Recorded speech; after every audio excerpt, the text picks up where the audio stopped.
actually agree with you on that. Yeah, the tension in the hips. the thing with what's happening is circulation, right? So asana creates blood flow to places that maybe don't have a ton of blood flow going to them regularly. So it sucks because in the beginning, when it's the hardest time, you also have to deal with flushing blood and circulation into these places that have gotten a little tense or stagnant.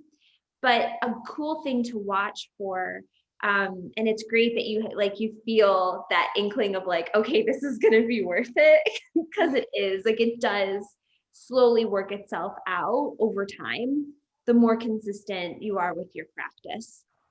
So that being said, first asana in the standing series. So we're not gonna do sun salutations. You girls already have those down pat. The first asana in standing series is the Parangushtasana. So I want to go over briefly what that's gonna look like. And one thing that people get tripped up on, well, actually, let's do this all together. So come on up to Samasthiti.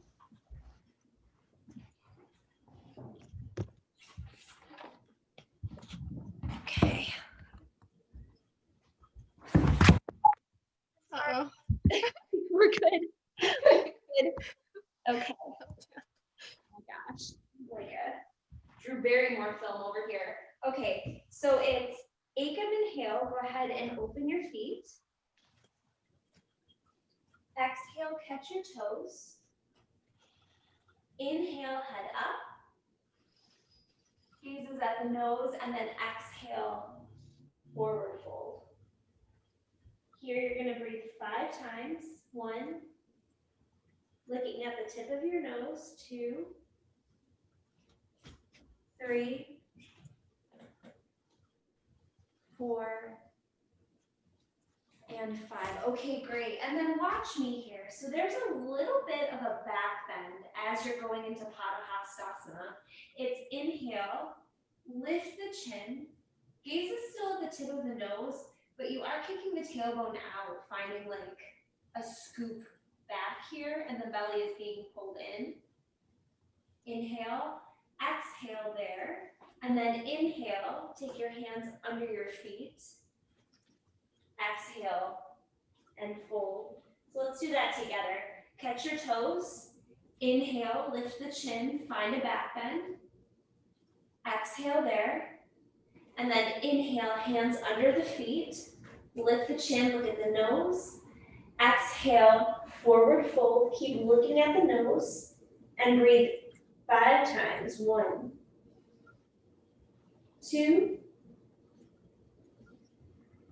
3, 4, and 5.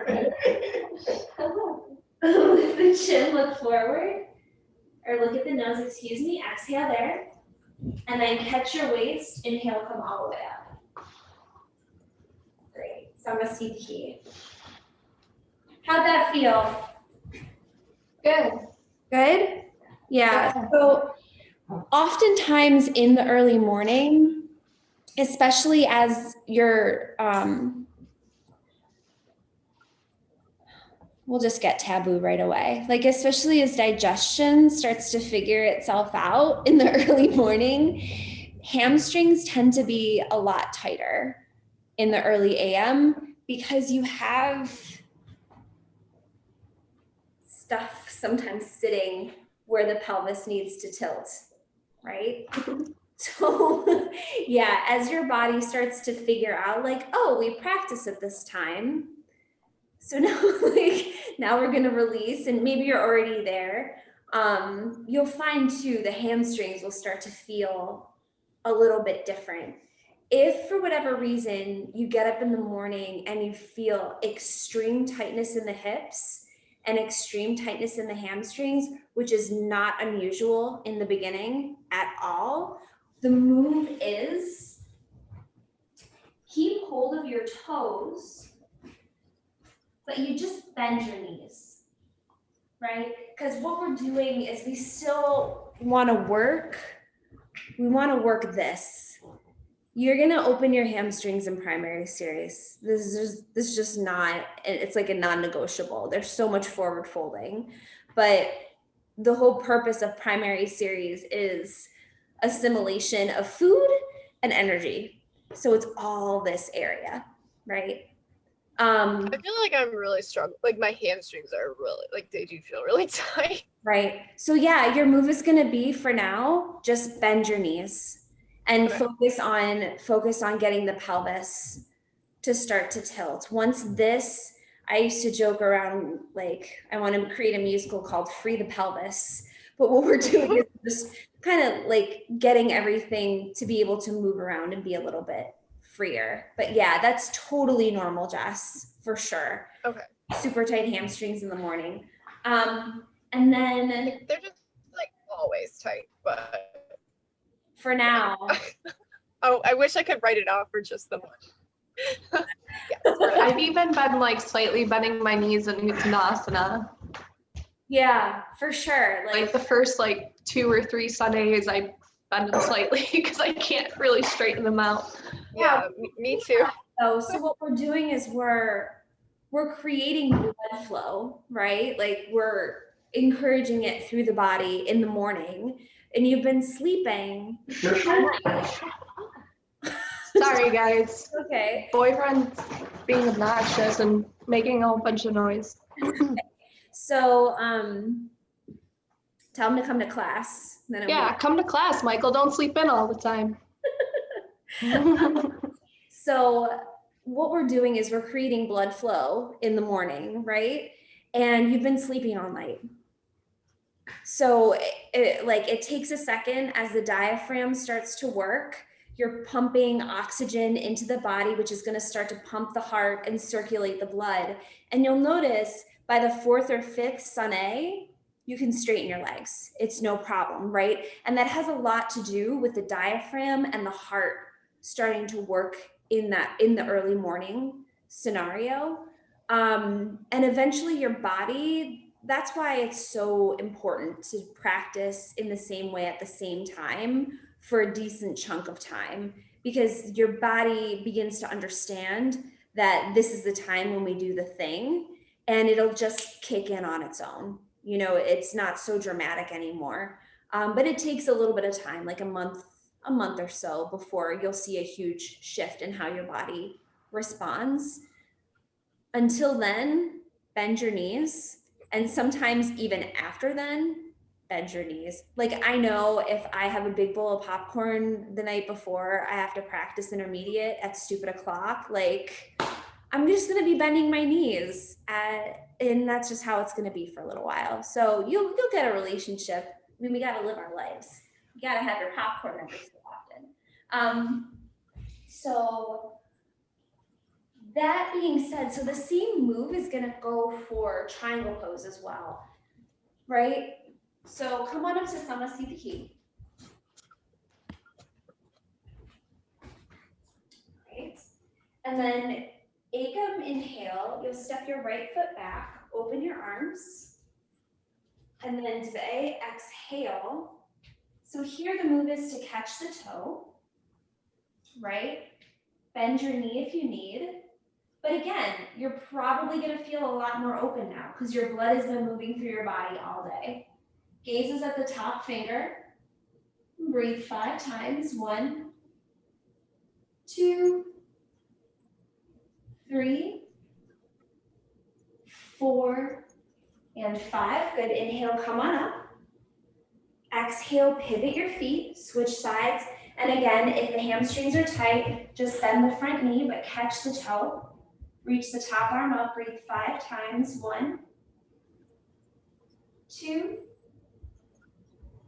3, 4, and 5. Great. Come on back up. So the move for this one too, when you're in all of these, come sidebar with me. So when you're in these standing asanas, what you want to always make sure is that your head is over your foot, right? So if you're in the pose and you're like, I just want this front leg to be straight, but you're here, it's not the pose, right? So the move would be to bend the knee, get the head aligned over the front foot, straighten the arm, straighten the top arm. And then if the front leg straightens, it straightens, right? But that's correct, is head over the foot. And then it's the same thing in the twist as well. Head is going to be over the foot as you twist. So come back to Samasthitihi, step your right foot back,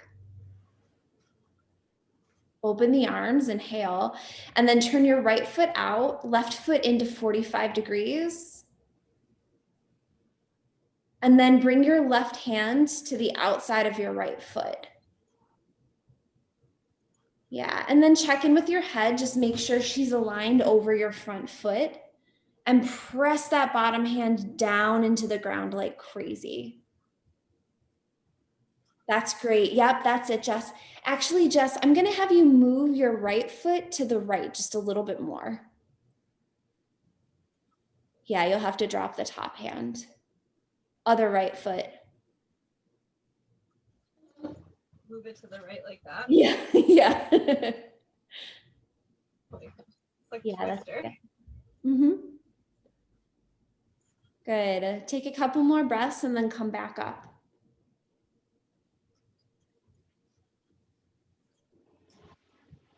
Nice. And Des, I think it was you and we were talking about the difference between the female pelvis and the male pelvis. Was that us? Yeah. I don't think so, but Jess, 80 more breaths and then you're free. Come on up. Come in sidebar with me for a sec and then we'll do the other side. So Des and I got into this really interesting conversation the other morning about the difference between the male pelvis and the female pelvis. So there's three types of female pelvis. You have, well, there's three types of pelvis. So you have like a round, open, larger pelvis. It's really good for birthing, right? So that's like your traditional female pelvis. And then you have the avatar pelvis, which is a combination of like a traditional female pelvis and then a male pelvis. And then you have a male pelvis, which is much narrower and has higher iliacus. Yeah, higher hip bones, basically. It's just a little bit longer and not as stout.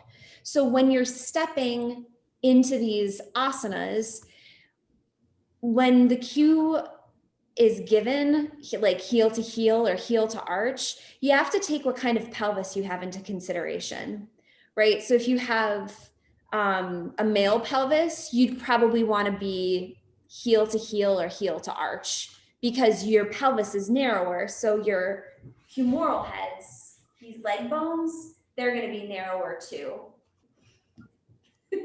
If you have a female pelvis, your stance is just going to be wider because your pelvic bowl is wider. So your cue would be heel to heel or sometimes even wider, just depending on your pelvis and your relationship to your humeral heads. So keep that in mind as you take the left side and position your feet, right? So think, okay, well, do I have, like, how big is my pelvic bowl in this stance? Go ahead and come to Samasthitihi. How do you know how big your pelvic bowl is? I know. Yeah, how do you know? Like, you do. This is the stuff that you think about in your yoga practice, right? Going to the inside of the body and just feeling. You can even actually, you know what? Go ahead and grab your pelvis. Just feel it. Yeah. So I know. For me, because of the way that I'm built, I have an avatar pelvis. I'm an avatar, and because I'm like built athletically, and I'm, don't have that pear shape of that other kind of female body, I would say you ladies are both probably avatar, right? A combination of like male, female. So go ahead and take the heel to heel stance and see how that feels. We're doing the other side? Yeah, do the other side. I don't know. I feel like it's really hard to balance with the heel to heel, or maybe I'm just like. Well, maybe you need a narrower stance. Okay. Yeah, try that. See how it feels. That's better. Yeah. Yeah, it looks like you girls are both heel to heel girls. Maybe even like a little bit of heel to arch.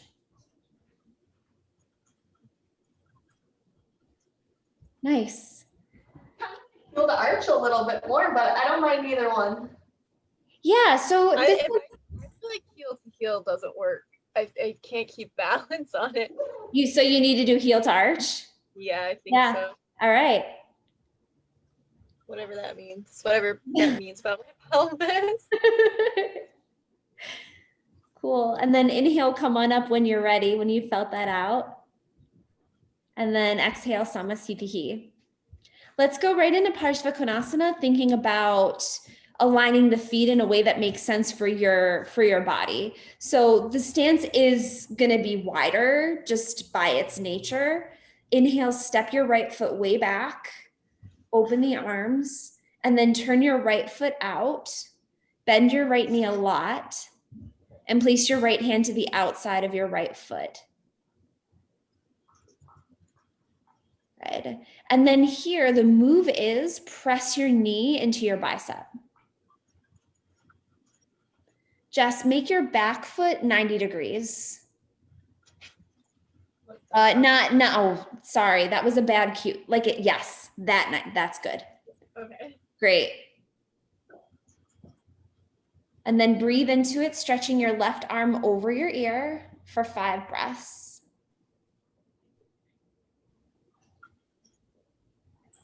Really good. And then after your 5th breath, come up, inhale, and then take the other side.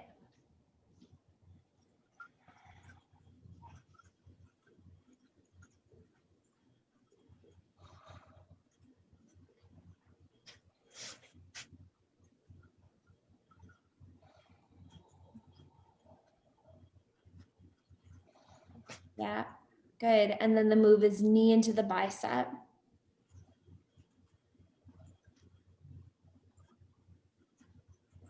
Good. After your 5th breath, inhale, come up. Okay. And then release your hands down and come in sidebar with me for a sec. How'd that feel? And one of the cool things to watch too is these fundamental asanas, as you do primary series more, are going to change.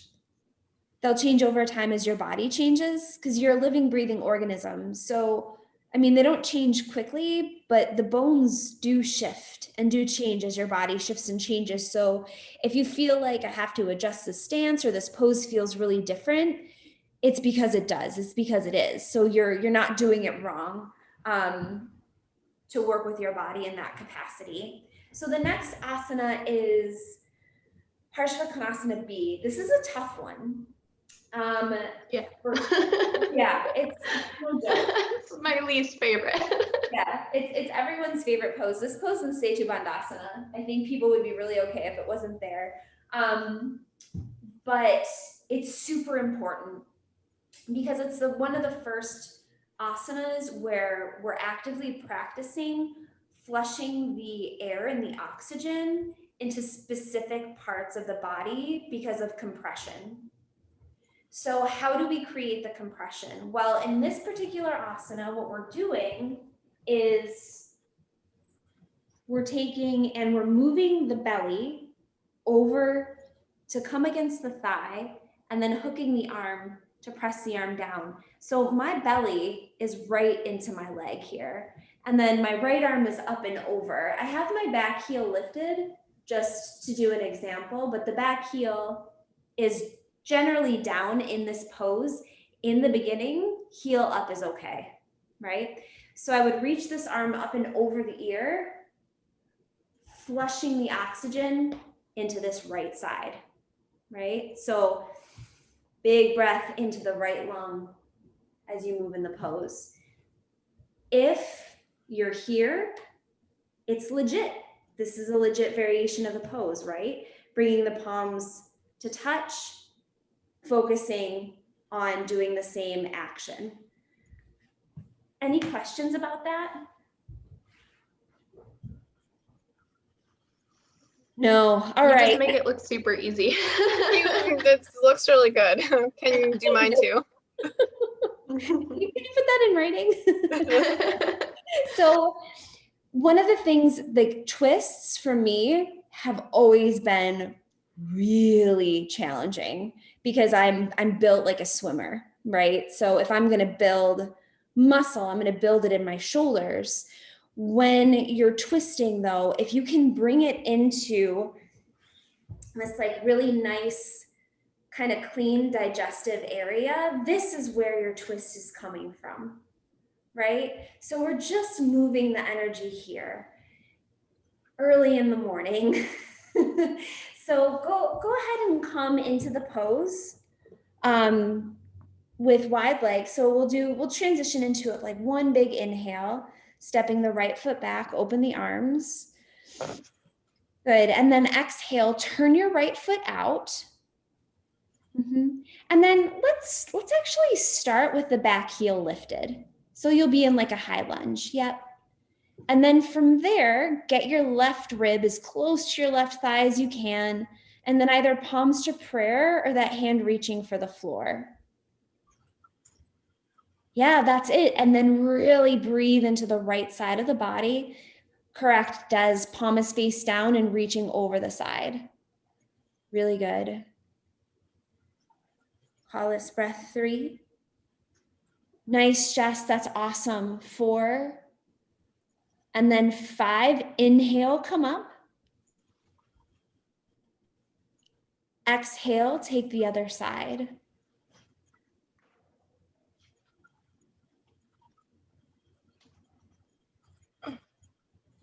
Good. And then flushing the air into that left lung. 1, 2, 3, 4, and 5. Really good. Inhale, come back up. And Samasthiti. Okay, how'd that feel? It felt different. I'm so used to that heel being lifted, like when I take on sort of like vinyasa classes. So it's much easier for me to do it that way. But it's interesting that you said flush the air into the left lung, right? You said lung or rib? Yeah. I don't know what you said. Yeah. But either way, I was like all of a sudden really honing in on that, which made it a lot different. Right. And then, so yes, absolutely. And the reason the heel works down is, so are you guys familiar with like Chinese medicine lines of energy kind of deal? It doesn't really matter. Basics. Basically, yeah. So the whole human body is connected, right? Like I move my big toe, something happens up here, right? The whole thing is working together. When you I'm so jealous. I want a cat. Why? Me, enough. So when you turn your foot here, right? So if my foot is like at a 90-degree angle, right? As if it were in a lunge. You see how this line really isn't compromised? It's just kind of like a straight. But if I turn my foot in, what I'm doing is I'm rotating the humeral head in the pelvis, which then goes into the pelvic floor, which then goes into the large intestine, right? So all of this like half lotus jazz that we're working the tissues into being able to do, right? So in the beginning in practice, it's just like months and months of just opening up the thigh tissue, opening up the leg tissue to get the foot up in here. It's all about getting this part of the body moving, getting all the blood and circulation into this part of the body. So when you think about getting that back foot down, just thinking about that part of the body and moving blood is almost as good as putting the foot down, just bringing awareness to it. And then eventually over time with more asana and with more practice, it won't be a thing. But for now, with the heel up, because you guys are just starting to move energy there in the early morning, there's going to be resistance. That's just how it is, right? But that's the cool kind of perk to the heel down. And also one of the reasons I think in vinyasa classes, teachers aren't teaching it, right? Because it's incredibly triggering, right? You can't like, it's triggering, and it's not triggering just because it's difficult. It's triggering because it's in like this very intimate part of the body, moving the foot in that way. Let's go to the process. Any questions about that? Cool. I mean, it would be cool if you had questions too, but well, let's go to the prasaritas. So come back to Samasthiti. Okay. And then Ekam inhale, open the feet, catch your waist. Yep. Dve exhale, place your hands on the floor. Again, inhale, head up. Trini, exhale and fold. Breathe 5 times. 1, 2, 3, 4, and 5. Head up, inhale. Exhale, stay there. Catch your waist. Inhale, come all the way up. Exhale. Good. B, Ekam, open the arms, inhale. Dve, exhale, catch the waist. Ooh, hands to the waist, as. Yep, inhale here. Exhale and fold. And breathe 5 times. Good, 1. Okay, as you ladies are here, so the move with these is getting the pelvis to tilt, because we're focusing on that navel center part of the body. So the legs are strong, even if the knees are bent, but just start to think about moving energy in the belly here. Less about the hamstrings and more about the belly. 4, 5, really good, Jess. Inhale, come all the way up. Exhale, stay there. C, Ekam, open the arms, inhale. Dve, exhale, catch your hands behind your back. Again, inhale here. And then Trini, exhale and fold. Really good. Let your chin come to your collarbone. Breathe into the upper back. So we talked about flushing the air. Here, your air is flushed right up into your shoulder blades. 2, 3, 4, and 5. Inhale, come all the way up. Exhale, catch your waist. D, Ekam, inhale here. Dve, exhale, fold and catch your toes. Again, inhale, head up. Gaze is at the nose. Exhale, fold. Breathe 5 times. 1, 2, 3, 4, and 5. Inhale, head up. Exhale there. Really good, Jess. Catch your waist. Inhale, come up. Exhale, Samastitihi. All right, let's sidebar for a second. Over the next couple weeks, if there's space and time, I'm just gonna count you through those. Okay, good, because I feel like I'm gonna need that for a while. It trips everyone up. Like, none of us are Britney Spears backup dancers. It took me so long to learn that dang sequence. So I think as far as like getting it like cellularly in the body, I'm just going to count you through, and eventually it's just going to become second nature. But any questions about that one? I have 2 questions. Sure. For A, where are your, like, I was taught, but I don't actually know if it's accurate or not, that your fingertips and your toes should line up when your hands are on the mat. Is that a thing, or is that kind of just like, That's, I don't know, like a suggestion? that's actually correct in the beginning. Okay. And in these asanas, how I was taught is you compromise the distance of your legs as much as you need to get your head really close to the floor. The reason being that when you connect your head to the floor, you have better access to Mula Bandha. What the hell is Mula Bandha? I don't know. Ask me in 10 years. But what I've found is that when I can connect my head to the floor, there's a release that happens in my spine, and I'm better able to access my pelvic floor and my navel center by bringing my head to the floor, even if my knees are bent or my legs are super wide. So that's the reason for that. And then eventually, you challenge the posture by bringing the feet closer together as the bodies and the tissues start to open up a little more.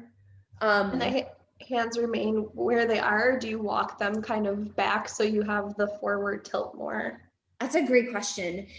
When you land your hands, that's just where they are. Yeah. And then when you have your hands on your hips, is there a particular way to do that too? Because I think I was always taught to kind of like bring your elbows as close as you can together behind you, but I don't know if that's like a thing. So the hands are an indicator of abdominal engagement, right? So you bring them up to your obliques and then feel those muscles pulling in. Elbows back, I mean, sure, I don't know. But that's the most important part, is that the hands are on the obliques. Okay, cool. Didn't know. Anything else? No? I feel like my hamstrings feel uneven. Like, it feels like my right hamstring is way more tight than my left hamstring is. I don't know why. So I don't know if that kind of like how to deal with that in those stretches, because it feels like I'm pulling really heavy on my right, like not so much on my left. Right. So actually, let's all do this together. Come to a Prasarita Padasvanasana B hands, and just kind of like squeeze around in there. Can you feel the muscles? Barely, because I don't have any right now. They're growing slowly. Yeah. When I laugh, I can feel them. So maybe that's it. Maybe we should laugh. And then go down and feel the top of your pelvis. Good. And then walk your hands up to feel your ribs. Yeah. And then bring your hands back to center. And just kind of notice any asymmetry that's happening there. Do you feel any, Jess? Like with the muscles? With the muscles and the distance between the ribs and the top of your pelvis. Oh, okay, let me see.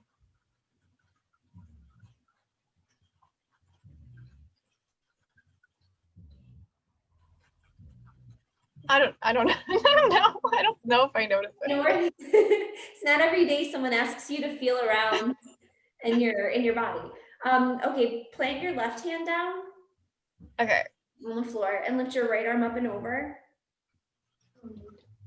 And feel the right side of your body. Like we were doing the side stretch. So like flushing the air into the right side lung. Can you feel how there's like like kind of almost like a layer of tissue up the right side of the body? Can you feel into Yeah. that? Yeah. Yeah, I can feel it. Yeah, perfect. Okay, great. And then switch sides. Yeah, it's like my left side is so much like looser than my right side. It's probably because of all the like Yeah. right-handed typing and like moving the mouse, I think. I don't know. So that is it's real. And it's part of it. It's part of this like practice of pattern recognition. So during the day, just start to pay attention. There's no problems to fix, and it's totally fine. But you probably, my right side is my tighter one as well. You probably have just a more integrated right side from your daily life. So the move to do in the asanas is start to think about your pelvis in space, which is really hard in the beginning because right now we're just learning choreography. So if you feel that intense pulling on one side as opposed to the other, for now, just keep your knees bent.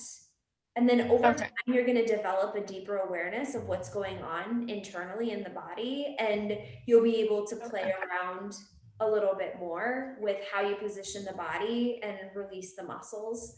But for now, just keep those knees bent and like get the blood flowing and the pelvis used to doing these movements in space. Okay. Cool. Anything else from this one? Well, and the other one too, and I think it's more like when I'm doing the postures before that, I have like a degenerative disc like in the left side of my back. So like when I'm doing yoga a lot, like I don't feel it, but like now at like this time where I'm trying to like get back into it, when I do the twists and stuff, there's just like kind of that pain on the nerves, and like it's hard to feel anything else because like my body is so focused on like avoiding getting into that pain. Yeah. Yeah, so for you, the move in the twists until so what happens is through the asana and over time, you see this guy? I love it. What's happening? I'm so jealous. Seriously, you want him, you can have him. I'm just kidding. He'd never forgive me. So in your back, there's these muscles. I don't know if you can see them on my body, but they're called the supraspinatus muscles, and they run up along the side of the spine. Can you see that? Yeah. Yeah. So the yoga practice makes those muscles really strong, and it helps to stabilize the nerve damage that happens in a lot of bodies. So your move and twists, what do we do about it? So your move and twists is going to be to take it really slow, moving into that back area, right? So we had knee up. You could probably still do knee up, but as you're moving into the twist, your move might be to just bring the hand down for now. Yeah, that's kind of like what I've been doing is like walking with my hands into the position. Just that will take the pressure off. And like once I get into it, it's fine.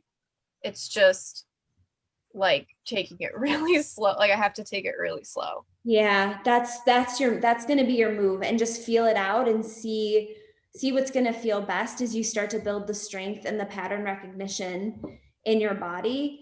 Yeah, that's great, Jess. I love that you were doing that automatically without. I was just trying to avoid the pain because like, you get it. Like I feel like if I get into that pain, it almost makes me want to like vomit. Like it's so right. Yeah, there's like a big signal.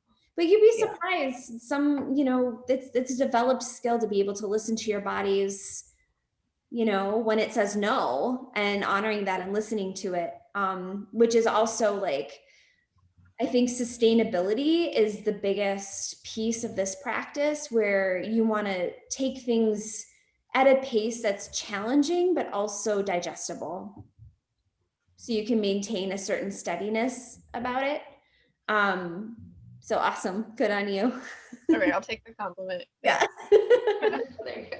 Well, let's wrap up these asanas. Come on up to Samasthiti and we'll do Purva Tanasana. Ekam inhale, step your right foot back, pivot your feet, hands in reverse prayer. And then Dve, exhale, forward fold over your front leg. Head is over the front foot. Good. 2, 3, 4, nice Des. 5, and then inhale, come up, pivot your feet, and take the left side. Breathe 5 times. 1, 2, 3, 4, and 5. Good. Inhale, come up. And then exhale, Samasthiti. Awesome. Let's sidebar. So that 45 minutes went by really quickly. I think there's a lot of information to digest, and I feel really good about stopping there. And we can, we'll slowly integrate these other asanas in the coming weeks. And if we need to do another one of these as we kind of grow the practice together, it's totally a thing that we can be in communication about, and answer questions as they come up. And anything about that last asana? So is it similar to the other ones where our heels are either in line or whatever, or is this one you step out a little? And what angle is my back foot? Right. Yeah, I had that question. So your back foot is, it's a complicated question, and you think it wouldn't be. Initially, it's at about a 45-degree angle. Over time, as your hips open, it moves out to 90 degrees. Okay, because your voice has been in my head for like years, because I always did it at a 45-degree angle because that's just how I was taught in different classes. And then you told me to step it out 90, and I actually liked that a lot more. So then from then on, I've just been doing 90 degrees. So your move with that back foot, it might be at 90 degrees. But if you have hips that are still in the process of opening, 90 degrees is really hard. So 45 degrees is where I start most folks. And then over time, I'll be like, hey, open her up. Any other questions about that one? Mm-hmm. No? Okay, cool. Well, let's wrap it up for the evening. And I will see you ladies tomorrow morning, unless a baby comes tonight, which is a good possibility, and you'll meet baby cow for the first time. So if the picture's up, I'm in a birth, but otherwise I'll see you tomorrow morning. Let's chant before we close up. So we'll just do a call and response, nice, short, easy one. Take a deep breath in. Om together.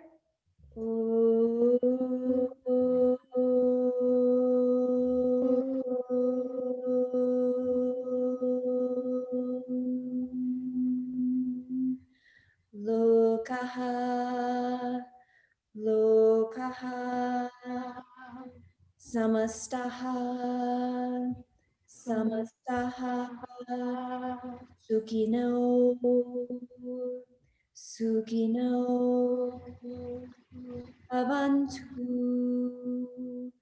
havantu, and then Om Shanti Shanti together. Om Shanti Shanti Shanti. Oh, so beautiful. Very good, ladies. Have a good night. Get some good sleep. Hopefully we'll see you tomorrow or not, or or Nice to meet you, Jessica. Maybe I'll see you tomorrow too. Yeah. Thanks, Melissa. You're welcome. Bye. Thank you so much for your time. Bye. Bye.